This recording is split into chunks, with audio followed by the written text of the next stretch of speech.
So yan, good morning mga kasangga. Kamusta po kayong lahat? So panibagong araw, panibagong pag-vlog. So bali, dito na tayo sa bukid at mag-i-spray kami ni Kuya Black ngayon ng foliar para sa ampalaya. Para lumago at humaba pa yung mga bunga.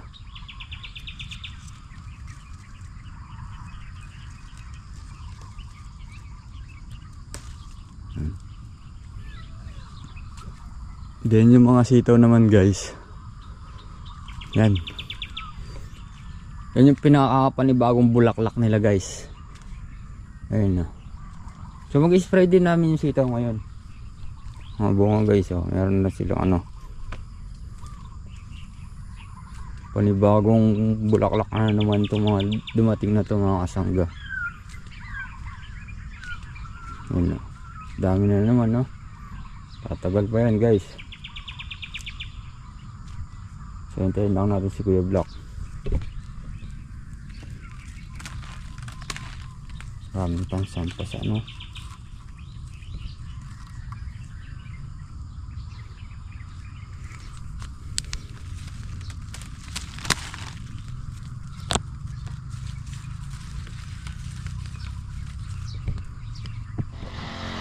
Kaya mga sanggabali, mag-spray muna kami dalaw ni Kuya Black ng pang foliar para sa mga ampalaya.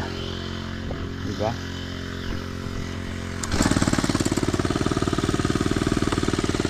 Ayan, spray na tayo guys, magkabilaan kami.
So yan mga kasangga, tapos namin mag-spray sa ampalaya sa Kuya Black.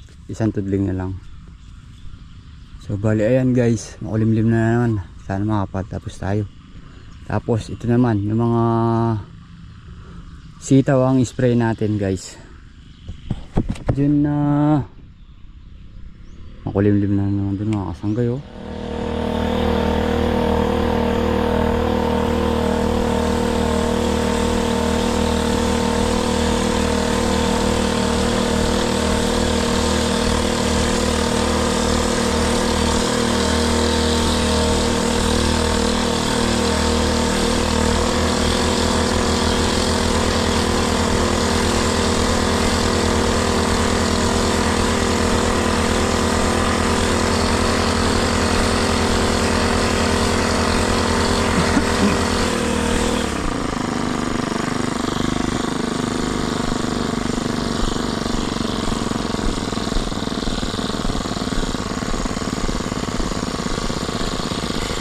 Hey, yeah.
Ha?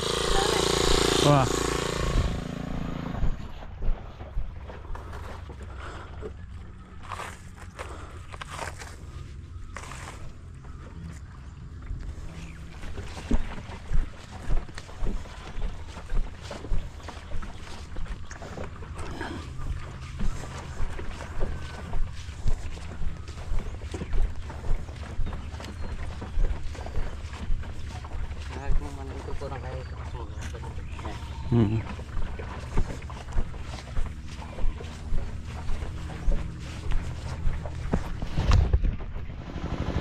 So yan mga sanggabali, tapos na tayo mag spray. So uwi muna tayo, titignan muna natin yung mga kinukuha natin ng ano, yung mga organic fertilizer guys, para mahagisa natin yung mga ampalaya kasi sitaw, diba? Para gumanda yung mga pananim natin at magbunga na malalaki yung mga ano, ampalaya.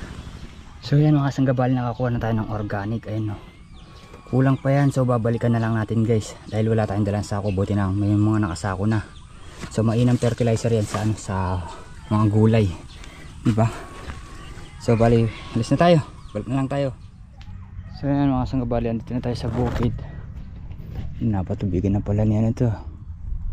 So si Kuya DL nag-ano, liliting sa taas eh, no, dito para maisampo na yung mga ano. Tingnan natin sa Kuya kung saan yan. Yan, gaganda na yung mga ano yan guys.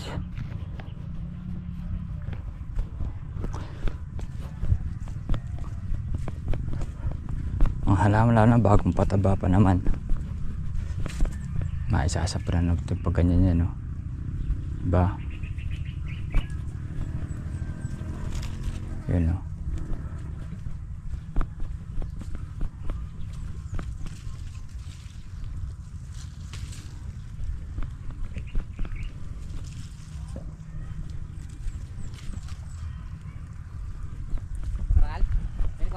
Wah. Pilan la pa mo kaya la sako eh. Na? Alan sako dito ka rin makasako ka rin. Pulo piraso ata o sila retang ko ako. Marakal. Marakal. Papakuha na lang ang pin. So yun ang asanggayo. Gandang ano ngayon, sampa or iakyat yung mga usbong.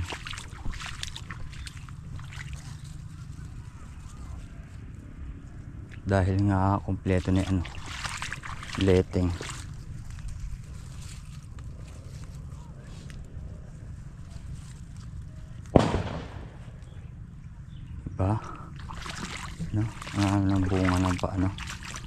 labas.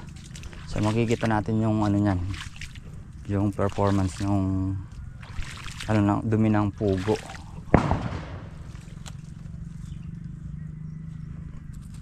Para kung sakasakali ng mga kasangga, pati yung sa kabila pagtatamnan natin, malagyan din natin. Birthday ni Kuya Edward ngayon eh. Happy birthday kay Kuya Edward.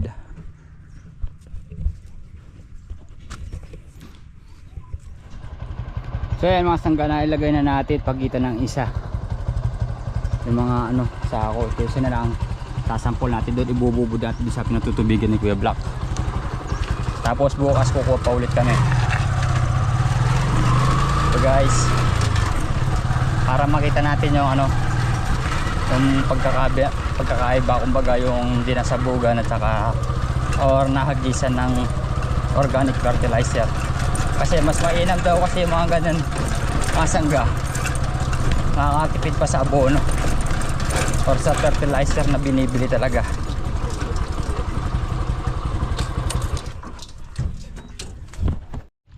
So yan mga kasangga, bali yung isa sinampol natin, dito natin hagis.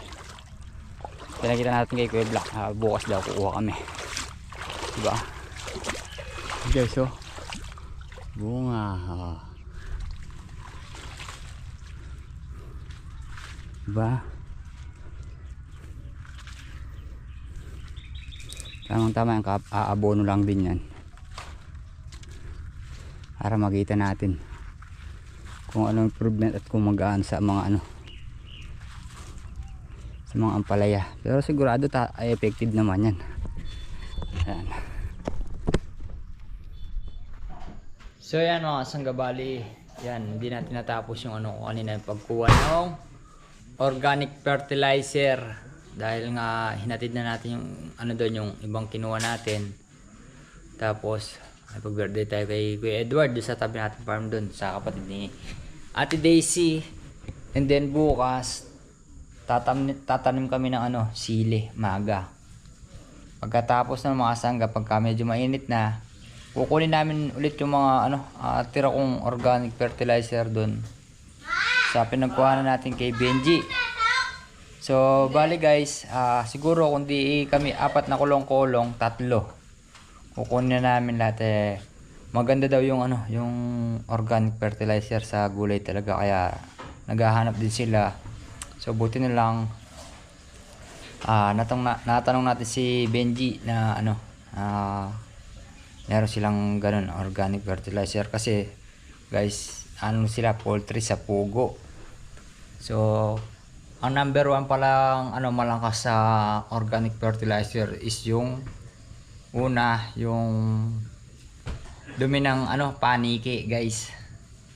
Then pangalawa pala yung ano, pugo, tas pangatlo yung chicken, yung mga manok, yung ano nila, baga yung dumi nila.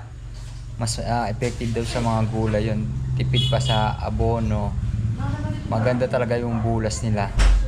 So yun nga, si Kuya Benji din, yung bayo ni Abet, sasama daw bukas para kumuha din. So binibigay lang din ni ano, Benji, kasi tinanong ko daw ano, maganda nga daw yung pagkakaano niya. Yung kinuha natin kanina medyo basa, pero di naman siya talagang basang-basa. Hindi ka mukha ng iba ng tayo ng manok, talagang nangingitim na mabaho. Pero yung dumi ng pugo, hindi siya ganun na ano, kabaho. Yung ano ba, sakto lang, walang amoy. So yun, bukas gagawin natin ito. Pagkatapos natin ito manim, kukunin namin yon para maano yung mga halaman natin malagyan. So si tatay at si Abet kukuha din sila para lagyan sa kanila, diba? So yan, mamaya kain muna tayo mga sangga. Hello po mga kasangga, magandang gabi po. Ayaw mo kumain? Kain po kayo. So yan mga sangga, kain muna tayo. Alam natin pinapa. Yun o, pinagputol. Ano, dalawang buntot. Kumain na So po. sawa natin, kamatis. Kumain na po kayo. Kain na po kayo. Kamatis, bagoong, tsaka labanos guys. Haluin natin. Mas masarap pa dito kung may mangga. Mas wala tayo nabili ng mangga eh. Kain tayo. Ano, masarap to yun. Labanos.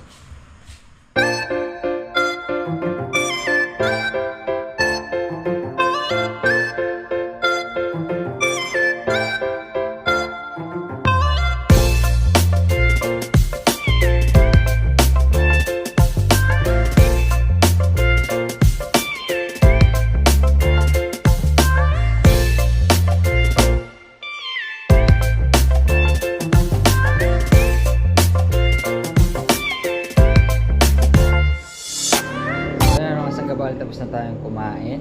So yan. Thank you kay God. At araw-araw is blessing.